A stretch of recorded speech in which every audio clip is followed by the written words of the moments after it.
Assalamualaikum warahmatullahi wabarakatuh. Alhamdulillah wa syukru ala ni'amillah wassalatu wassalamu ala rasulillah wa ala alihi wa sahbihi wa man tabi'ahu bi ihsan ila yaumil qiyamah. Amma ba'du, usikum wa nafsi bitaqwallah wa ta'atih la'allakum tuflihun. Ikhwan fillah rahimakumullah. Pada kesempatan kali ini saya akan menyampaikan materi tentang syarat diterimanya amal berkaitan dengan Saum Ramadan yang akan kita laksanakan di bulan ini insya Allah.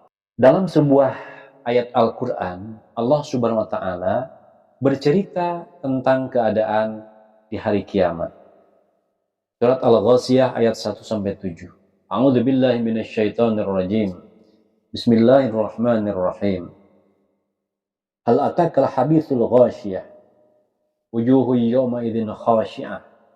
Amilatun nasibah tasla narun hamiyah tusqa min 'ainin aniyah laisa lahum ta'amun illa min dhari' la yusminu wa la yughni min ju'.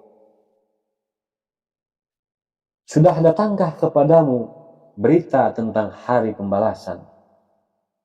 Banyak muka pada hari itu tunduk terhina, bekerja keras lagi kepayahan, memasuki api yang sangat panas yaitu neraka.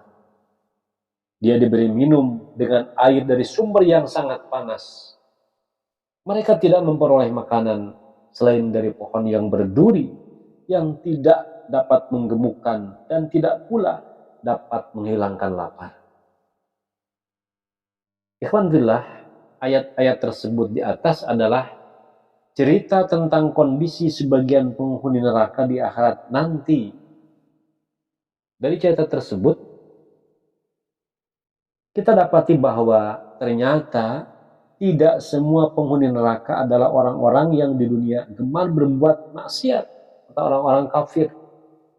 Akan tetapi ternyata ada juga di antara penghuni neraka yang di dunia ini dahulunya mereka rajin beramal, bahkan sampai kelelahan karena beratnya amalan yang telah dilakukannya di dunia. Hal ini tentu menimbulkan kekhawatiran yang amat besar dalam diri kita semuanya.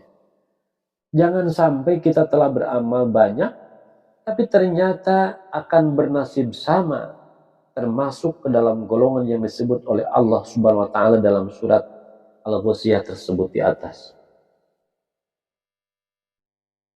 Jadi apa gerangan dengan amalan mereka? Nah, dengan mengkaji penjelasan para ulama terhadap ayat ini, kita dapat mengetahui bahwa ternyata rahasia kebinasaan mereka adalah karena mereka beramal tapi tidak memenuhi syarat-syarat yang diterimanya amal tersebut. Sebuah amalan, ya. Jadi apakah syarat-syarat diterimanya sebuah amalan itu? Maka dengan merujuk kepada dalil-dalil Al-Quran dan hadis yang sahih serta penjelasan dari para ulama, kita dapat mengetahui bahwa syarat pokok diterimanya amal itu sekurang-kurangnya itu ada dua. Yang pertama, ikhlas karena Allah Subhanahu wa Ta'ala, dan yang kedua mengikuti tuntunan Rasulullah Shallallahu Alaihi Wasallam atau disebut dengan shawab. Nah, dua hal tersebut berdasarkan beberapa argumentasi dalil, baik dari Al-Quran, hadis Nabi maupun dari sahabat. Dari Al-Quran, di dalam surat Al-Kahfi ayat 110, Allah berfirman, A'udzu billahi minasyaitonir rajim, "Faman kana yarju liqa'a rabbih falya'mal amalan shalihan wa la yusyrik bi ibadati rabbih ahad." Maka barang siapa yang menghendaki perjumpaan dengan Tuhannya, maka hendaklah ia beramal soleh dan tidak menyekutukan Allah dalam beribadahnya kepada seorang pun.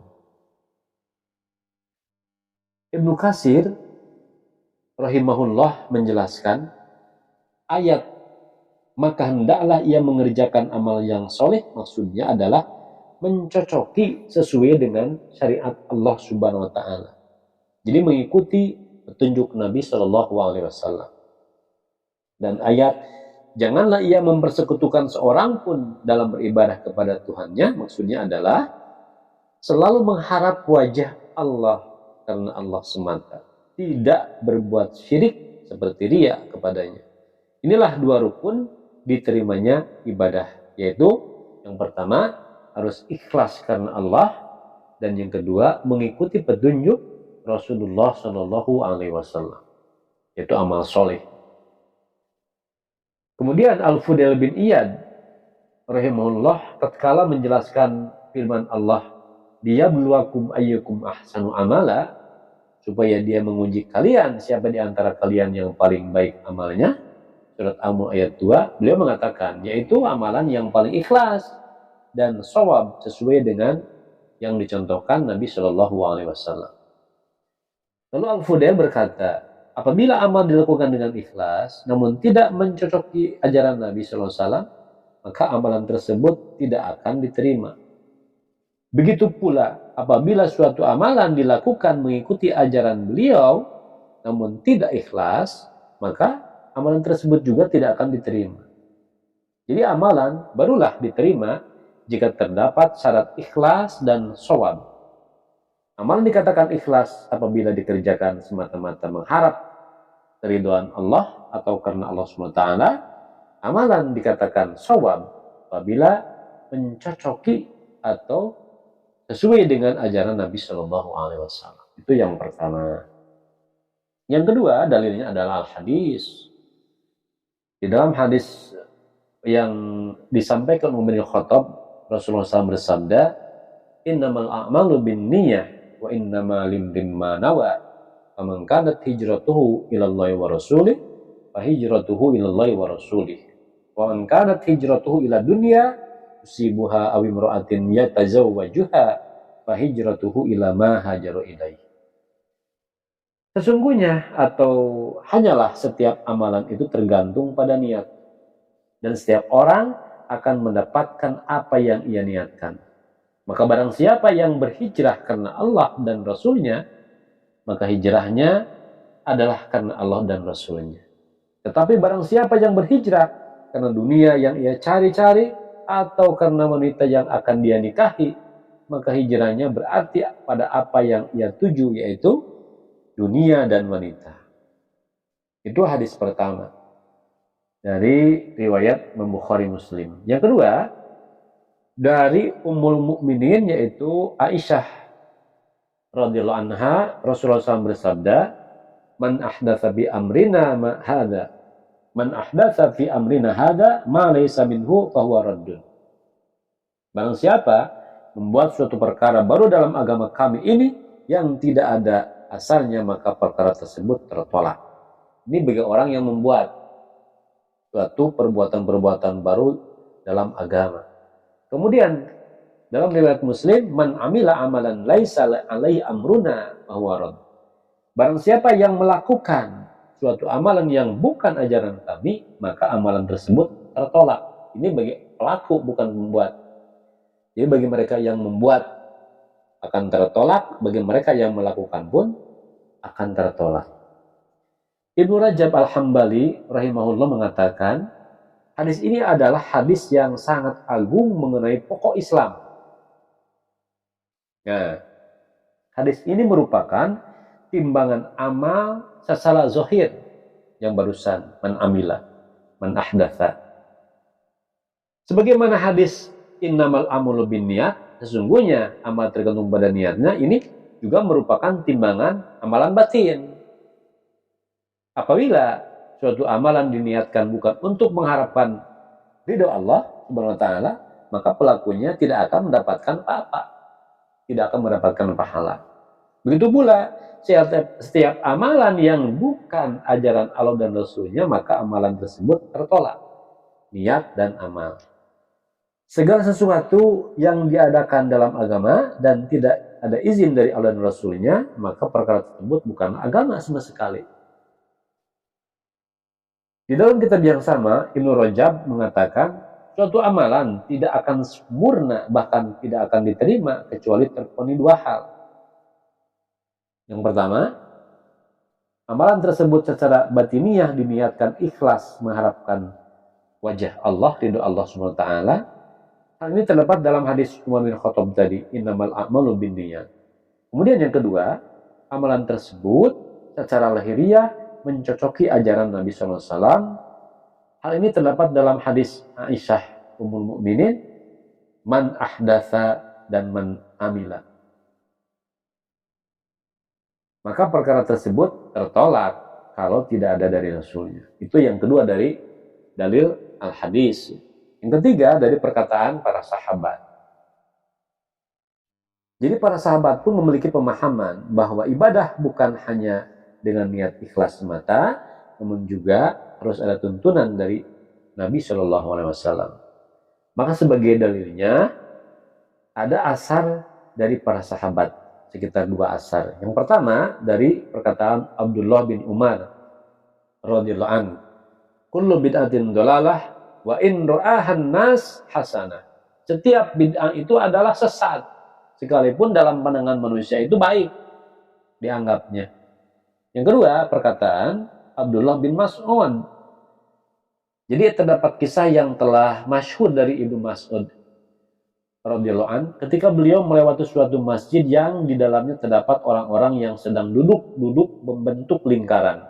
Mereka berzikir, bertasbih, bertahlil dengan cara yang tidak pernah diajarkan oleh Rasulullah Shallallahu Alaihi Wasallam. Kemudian Ibnu Mas'ud mengingkari mereka, bahkan mengatakan seperti ini, hitunglah dosa-dosa kalian. Aku adalah penjamin bahwa sedikit pun dari amalan kebaikan kalian tidak akan hilang.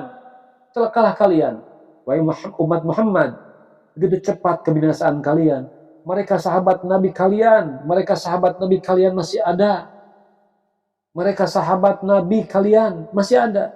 Pakaian beliau juga belum masuk rusak, bejana pun belum pecah.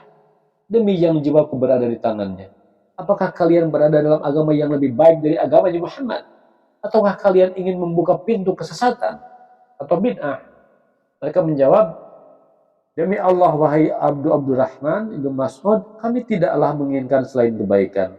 Maka Ibnu Mas'ud selanjutnya mengatakan, betapa banyak orang yang menginginkan kebaikan namun tidak mendapatkannya.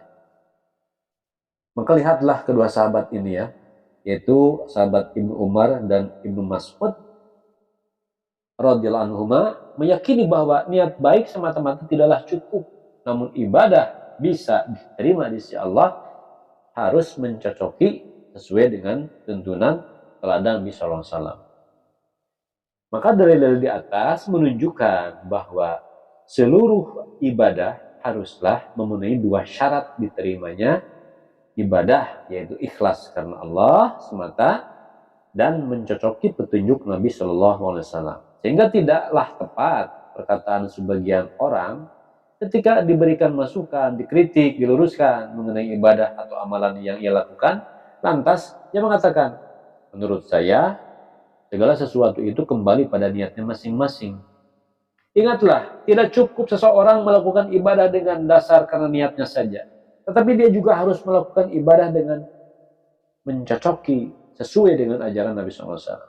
Maka saum sebagai salah satu bentuk ibadah yang mulia ini, yang menjadi pembahasan inti dalam materi ini, kesempatan ini juga memiliki syarat-syarat di atas, ya, syarat-syarat di atas. Jadi ikhlas karena Allah, kemudian sesuai dengan yang dituntunkan oleh Rasulullah.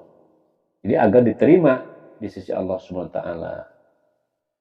Ikhlas dilaksanakan karena Allah dan benar sesuai aturan dan kehendak Allah Subhanahu wa taala yang dicontohkan oleh Rasulullah sallallahu alaihi wasallam. Demikian, mudah-mudahan bermanfaat bagi semuanya. Alhamdulillahirabbil alamin. Wassalamualaikum.